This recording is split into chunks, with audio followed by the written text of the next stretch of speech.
Monday.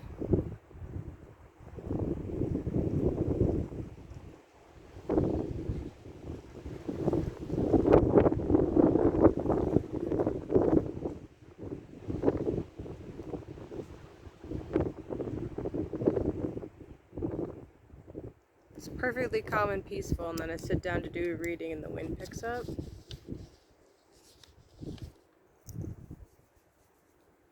Having one of those days where I'll do a reading and then kind of get a little bit disturbed by it.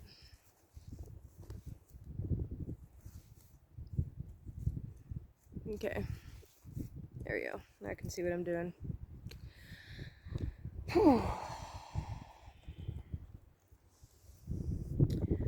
Venus is sitting conjunct the North Node today.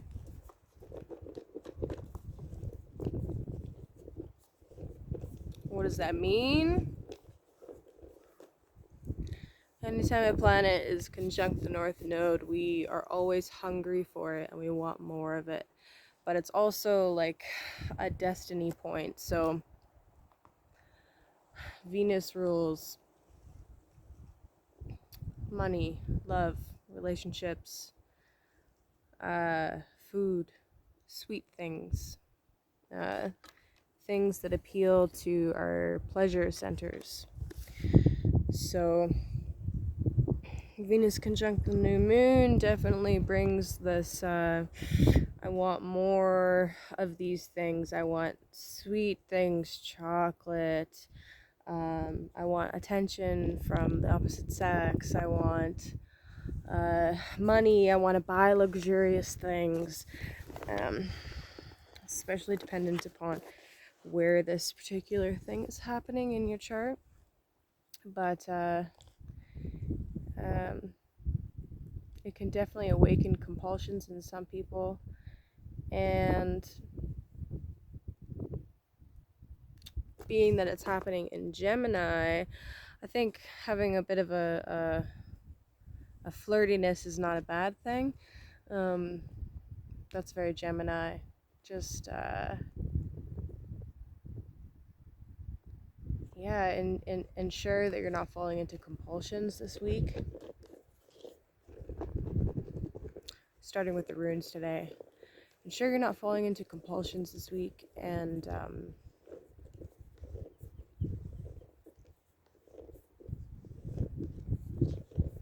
stay balanced, stay grounded.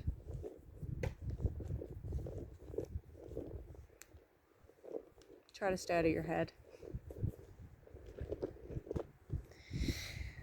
Okay, friends. First rune. Fehu.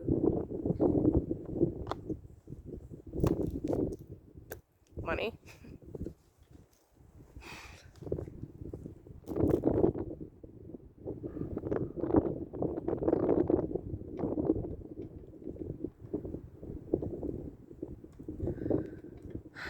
Money, currency, gold, also knowledge, wisdom. This rune coming out first tells me that we already have something, whether it's a new income stream. So sorry about the wind. Whether it's a new income stream or knowledge, wisdom, some kind of asset, land. We already have something. It's something that we're already, I don't want to use the word manifest, but we've already manifested. It's already in our reality. There's a need to budget to ensure that we're not going over budget, to try to produce more than we consume.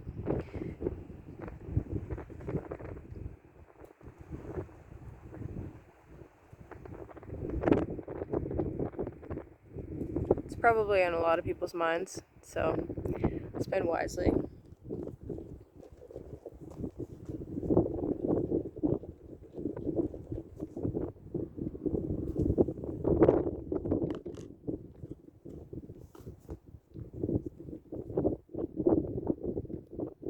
Dagaz, murky.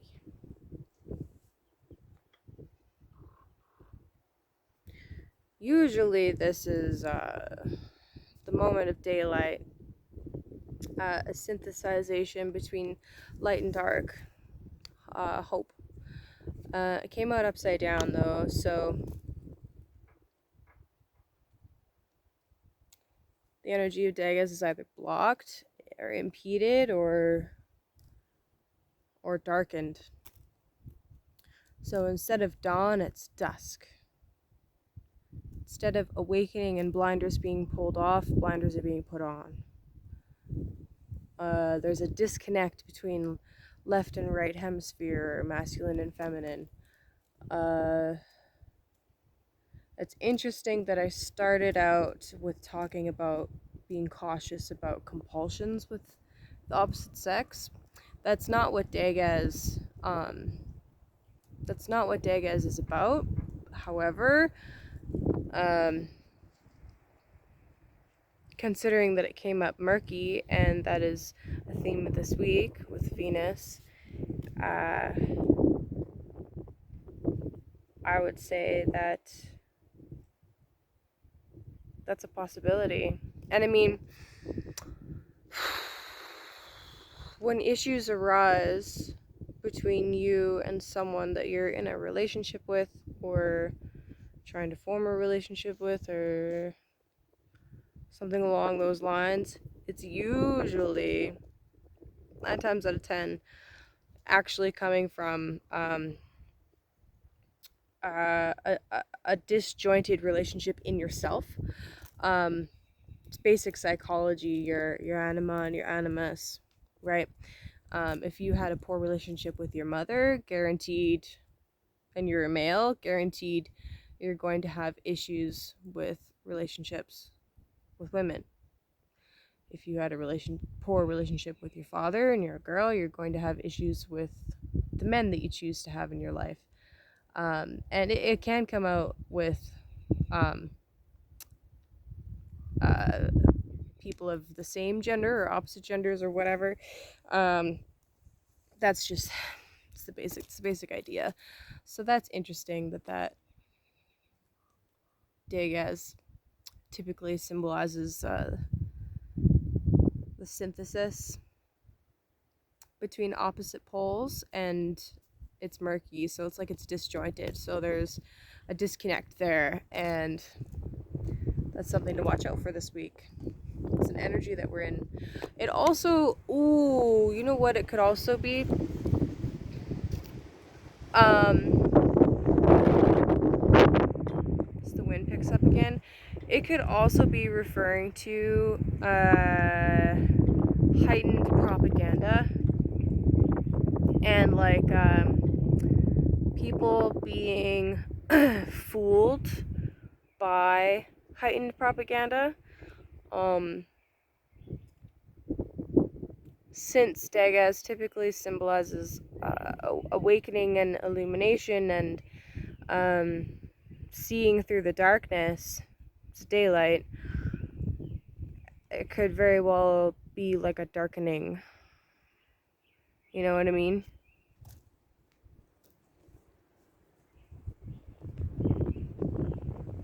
And the last room.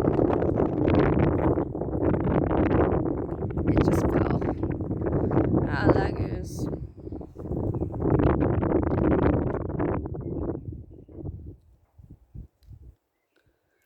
Lagos. It kind of fell, so I don't really know if it was upright or reversed, so I'm going to talk about it in both ways, and you decide kind of what fits best for you. But oh, that's interesting. So this is water, flow, life, the life force. Anytime you see water in like tarot or in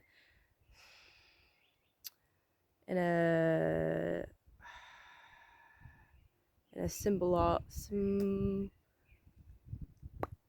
anytime you see water, it symbolizes the feminine and the unconscious. So It's above water, it's conscious. It's underwater, it's unconscious, or it's in the collective unconscious. So, Laguz represents both of those. The message of Laguz is that there are tests on the water ahead. Should have brought my mic out.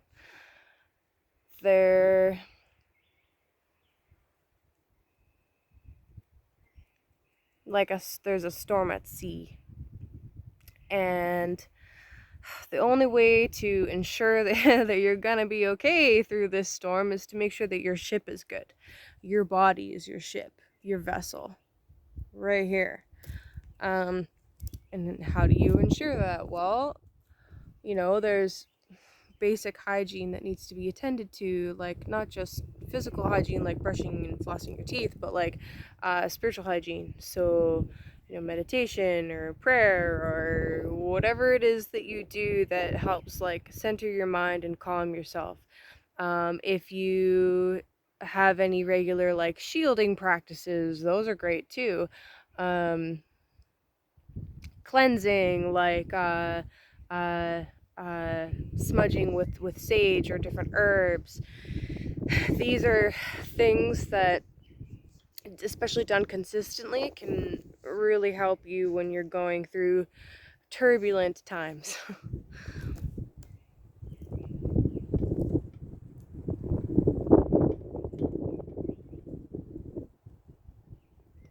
It wasn't windy a moment ago.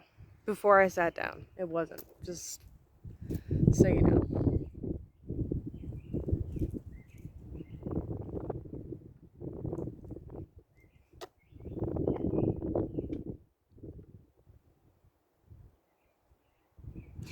The other thing about Laguz, 1212, the other thing about Laguz is,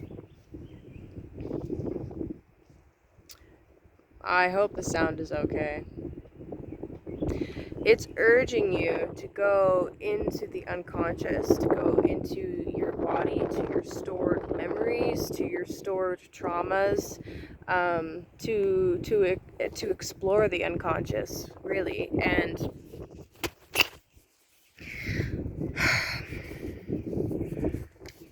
trying to like cup around the mic so that it's not so bad.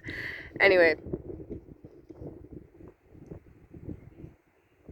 the point of Laguz is to encourage you to not be afraid of taking that underworld journey.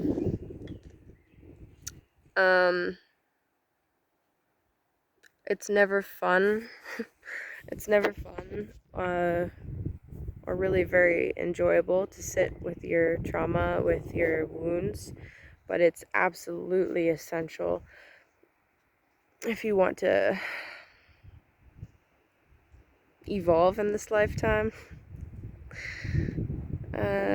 Especially now, I really feel like we're at a point in time where you don't have much choice.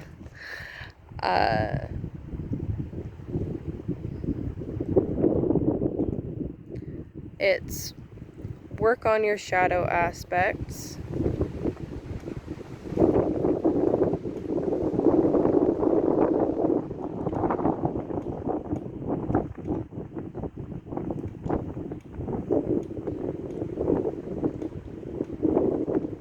Become empowered in yourself.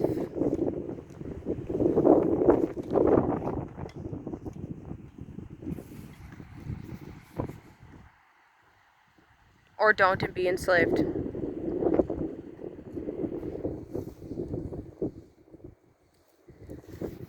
So, happy Monday!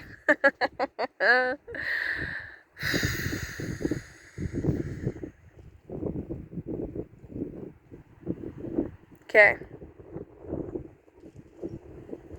Have a good week.